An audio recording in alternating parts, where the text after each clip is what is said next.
Welcome everyone to an exclusive first look at Firefighting Simulator The Squad.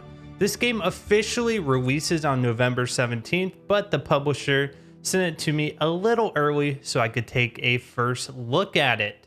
So the game will be released on Steam November 17th for a price of $24.99.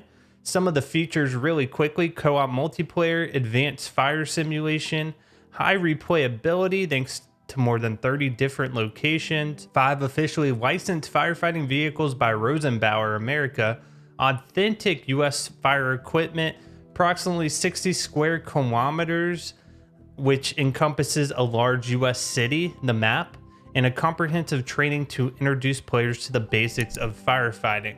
So hopefully in this video, we're gonna go through the training, take a look at it. I'm playing with absolutely maxed out settings. You can see here, we're completely on epic going down, and I'm gonna be using keyboard and mouse. However, this game does have controller support. All right, let's take a look. Before responding, you should sharpen your skills. No better place to start than the training facility. That's exactly what I would love to do. Probably get us accustomed to the controls, some of the gameplay mechanics.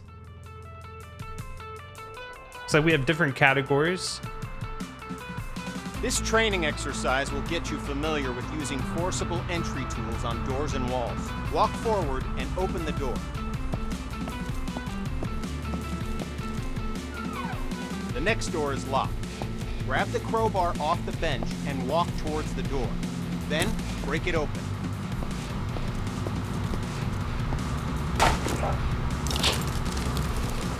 Good work. Now place the crowbar on the ground in the glowing box. Grab the Halligan tool, walk towards the door, and break it open. One thing I'm noticing right away is already a very wide variety of tools we can use, Place the Halligan which I tool on appreciate. the ground in the box. Grab the demo hog off the bench, walk towards the door, and bust it open.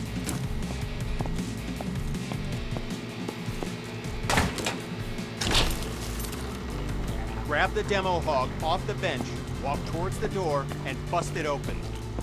Grab the axe and walk towards the door.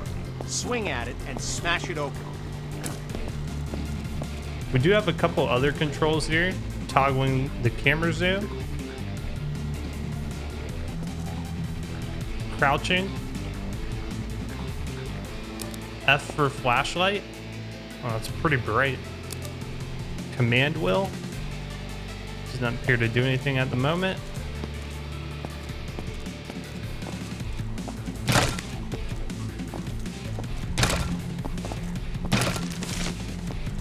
Looks like there is some destructible elements to this game. There's no available door. Create your own. You can break through some walls using any forcible entry tool. Look for the cracks in the wall and break through it with your axe. More examples of that destructive environment. Pretty cool to see.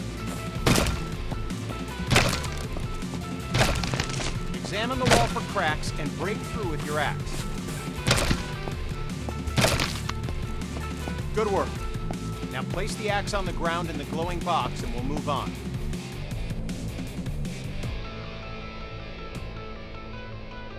This training will familiarize you with using forcible entry tools on windows to enter and exit rooms and buildings. Now, grab either tool on the bench, walk over to the window, and smash it open.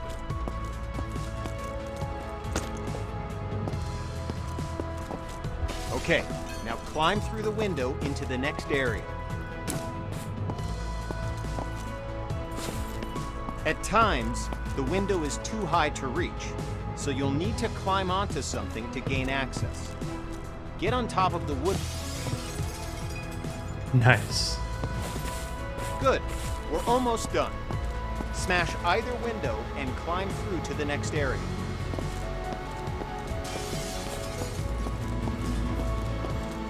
We'll choose the left. So dealing with windows, pretty much you can use any tool to just smash through there to get your way through. This exercise will familiarize you with using power saws to cut through locks to open doors and vents. Okay, pick up the circular saw from the ground.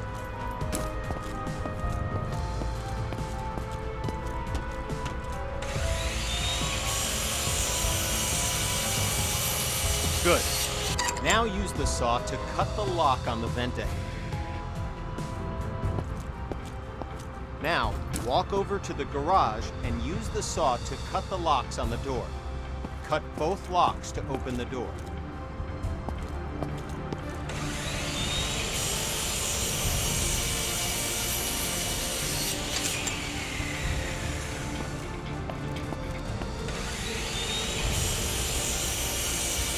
Now, walk over to the job complete.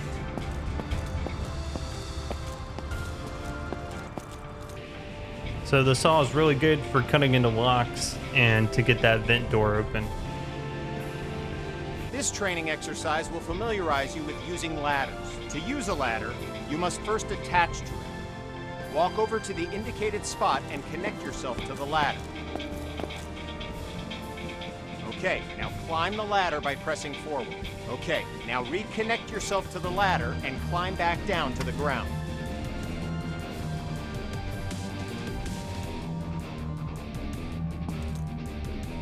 Good.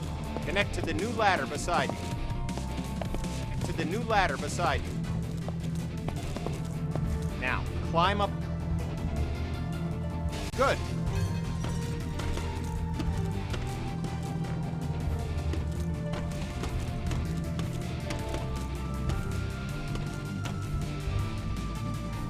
Okay, now climb back down and we'll continue.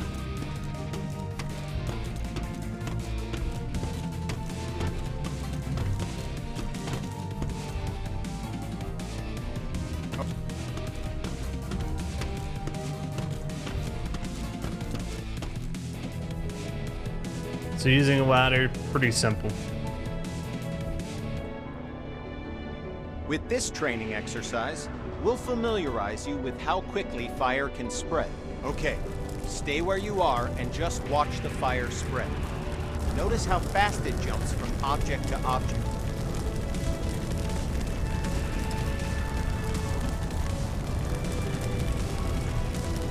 Now, grab a hose and put out the fire.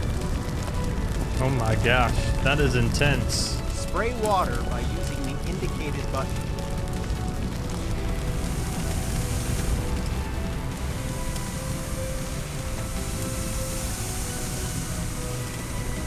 Spray water by using the indicated button. It is cool how the fire can spread actively. It's going to make putting out a fire that much more challenging. Spray water. Because if you can continue to let it grow, you know, you're going to have a bigger fire opposite. Again, just watch the fire spread.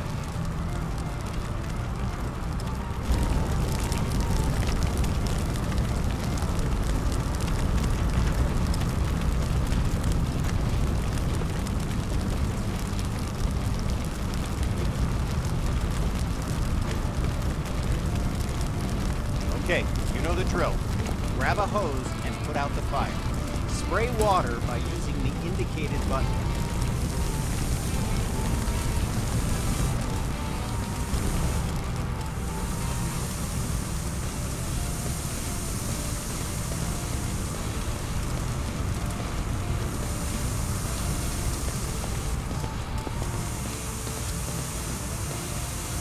Good work.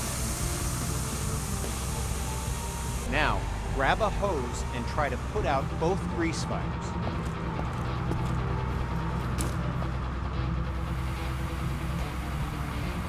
The water doesn't help, does it? In fact, it makes it worse.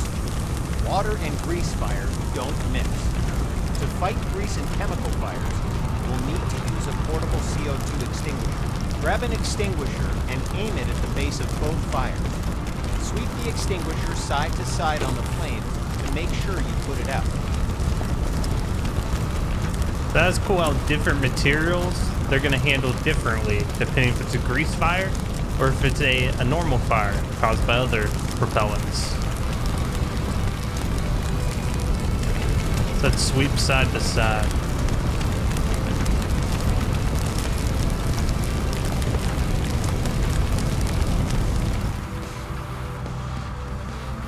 Good work.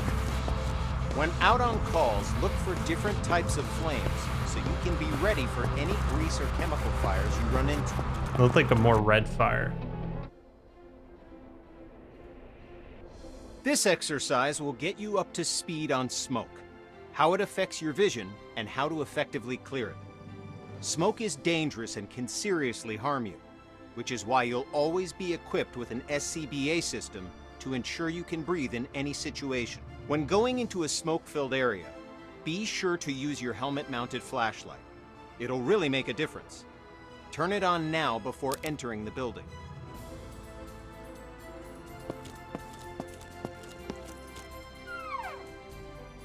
Smoke rises. Getting below the neutral plane of the smoke keeps you in cooler air and improves your vision of the area.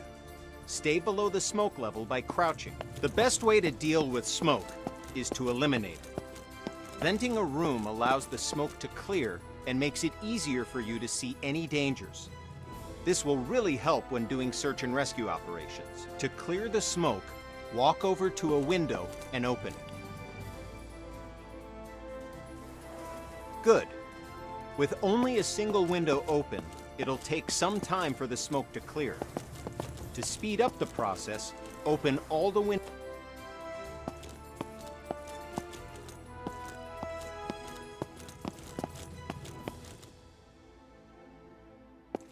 Now, open the door and enter the next area. It's full of smoke.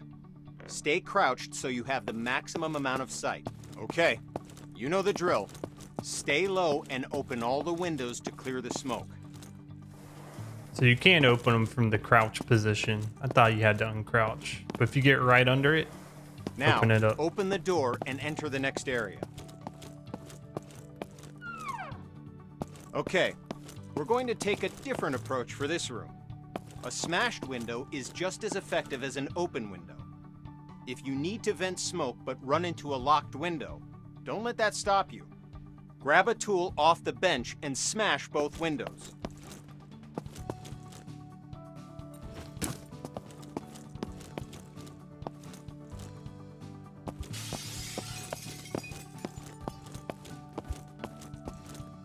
Nice work.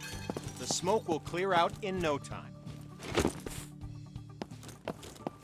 In this next phase, we'll take a slightly different approach. If you still have the forcible entry tool, use it to smash open one or both of the windows.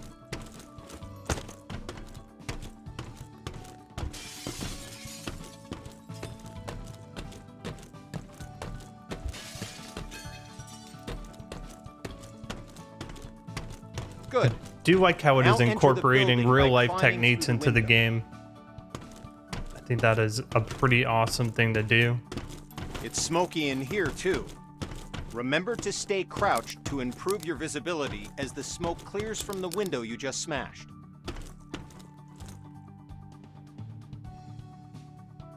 Now, open the door and enter the next room.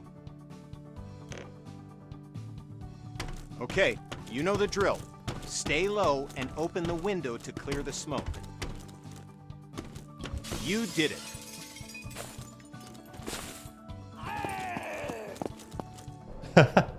Well, that did show that if you jump out a window, you are going to take damage, which is great because that's what would happen in real life, of course. Now we're going to learn about one of the most dangerous situations you'll ever encounter, a backdraft. Backdrafts often surprise even experienced firefighters. Backdrafts occur when the oxygen within a room has been used up, and then more oxygen is rapidly reintroduced into the area. This is caused by opening a door or window in an oxygen-depleted environment. When backdrafts occur, fire explodes out of the door or window and can become a fast-moving fireball, causing damage to anything in its path, and can even badly injure you. Okay, enough talk. Now we're going to show you a backdraft event, so that you know what to look for if you're in a potential backdraft situation. First, walk over to the window on the left and look into the room. You'll notice that the room is full of smoke, but there are no visible signs of flames. This indicates that the room is above its upper flammability limit. This means that the gas or vapor in the air is capable of producing a flash fire. It just needs an ignition source, oxygen.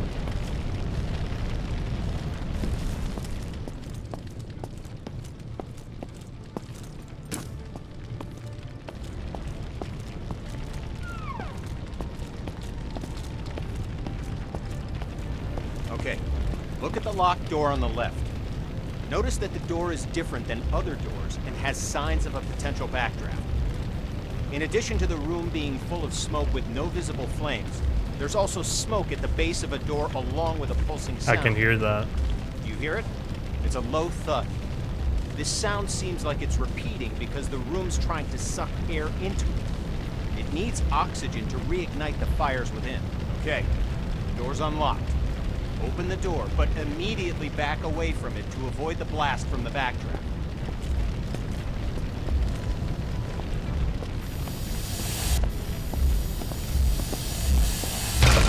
Oh my god. Notice that the area opposite the door was caught in the fireball and is now on fire.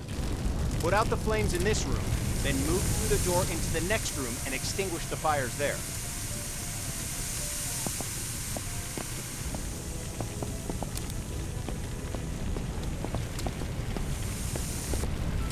Put out the fires in this room, then go through the door and into the next room to extinguish the fires there. That really was a fireball shooting through this door. And you guys will have to let me know how accurate this information actually is. Go through the door and into the next room to extinguish the fires there. Good work. Now notice that the next locked door has signs of a potential backdraft. Do you see the smoke at the base? Do you hear the pulsing sound? Okay, the door's been unlocked. Like last time, open the door, but remember to immediately back away from it to avoid the backdraft.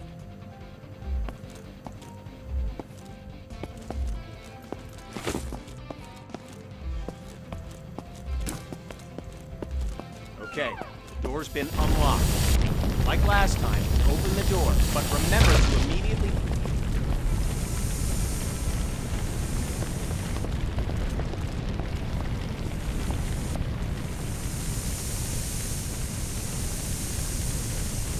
Put the sucker out.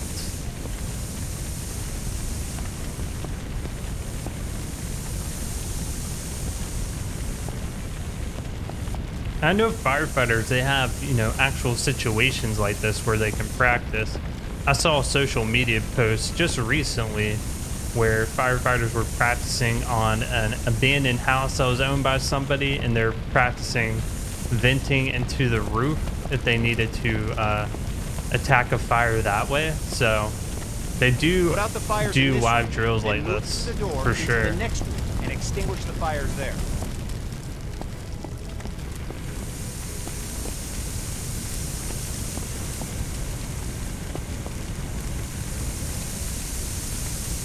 Good work. As I said before, even experienced firefighters can be surprised by backdrafts. So pay attention to any closed door that you approach and look for signs of backdraft. It could save your life.